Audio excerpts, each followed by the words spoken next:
गांव का नाम श्यामपुर था। यह गांव बहुत ही शांत और सुंदर था, जहां के लोग एक दूसरे से बहुत प्रेम करते थे। गांव के लोग एक साधारण और खुशहाल जीवन जीते थे। गांव के पास ही एक पुरानी गुफा थी, आज इसे रहस्यमयी गुफा के नाम से जाना जाता था। इस गुफा के बारे में कई कहानियां और किंवदंतियां प्रचलित थीं। लोगों का मानना था कि जो भी उस गुफा में गया वह कभी वापस नहीं आया, इसीलिए कोई भी उस गुफा के पास जाने की हिम्मत नहीं करता था। गांव में एक लड़का था जिसका नाम आदित्य था। आदित्य बहुत ही साहसी और जिज्ञासु था। उसे हमेशा से ही रहस्यों और रोमांचकारी चीजों में दिलचस्पी थी। उसने कई बार गुफा के बारे में सुना था और उसकी जिज्ञासा दिन दिन बढ़ती जा रही थी। एक दिन उसने निश्चय किया कि वह उस गुफा में जाकर देखेगा कि आखिर उसमें ऐसा क्या है जो लोगों को डराता है। आदित्य ने अपने दोस्तों को अपने इस फैसले के बारे में बताया, लेकिन सबने उसे मना किया। उन्होंने कहा, आदित्य, तुम पागल हो गए हो क्या?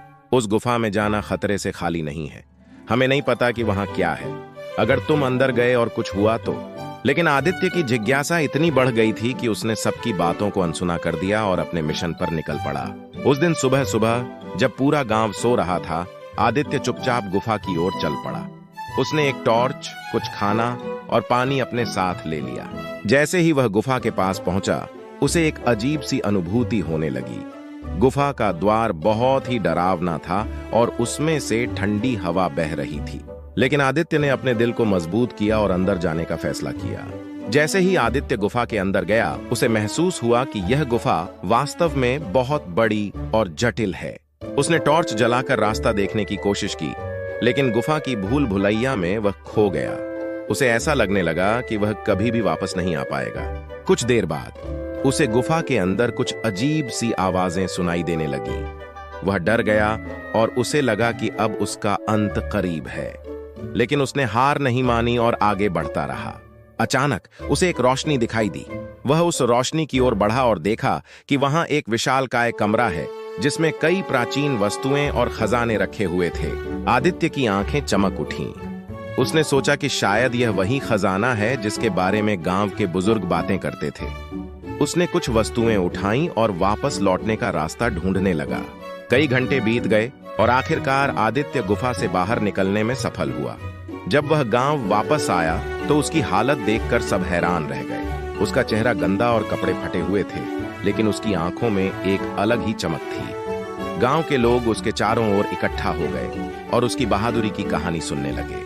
आदित्य ने उन्हें बताया कि गुफा के अंदर क्या क्या हुआ और उसने क्या क्या देखा। सब उसकी कहानी सुनकर दंग रह गए। किसी ने उसकी बहादुरी की तारीफ की तो किसी ने उसकी मूर्खता पर हंसी उड़ाई। कुछ लोग उसकी कहानी पर विश्वास नहीं कर पाए, लेकिन जब आदित्य ने उन्हें गुफा से लाए गए खजाने की वस्तुएं दिखाई तो सबकी आंखें फटी की फटी रह गईं। गांव के बुजुर्गों ने आदित्य को बुलाया और कहा, बेटा, तुम्हारी हिम्मत और जिज्ञासा ने हमें बहुत कुछ सिखाया है। तुमने हमें यह दिखाया है कि डर को हराया जा सकता है और साहस के साथ किसी भी रहस्य को सुलझाया जा सकता है। आदित्य की इस साहसिक यात्रा ने गांव के लोगों के दिलों में एक नई उम्मीद और आत्मविश्वास जगाया। अब लोग गुफा को लेकर उतने डरे हुए नहीं थे जितना पहले थे। उन्होंने गुफा को एक नई दृष्टि से देखना शुरू किया और सोचा कि शायद वहां और भी रहस्य छिपे हुए हैं जिन्हें खोजा जाना बाकी है।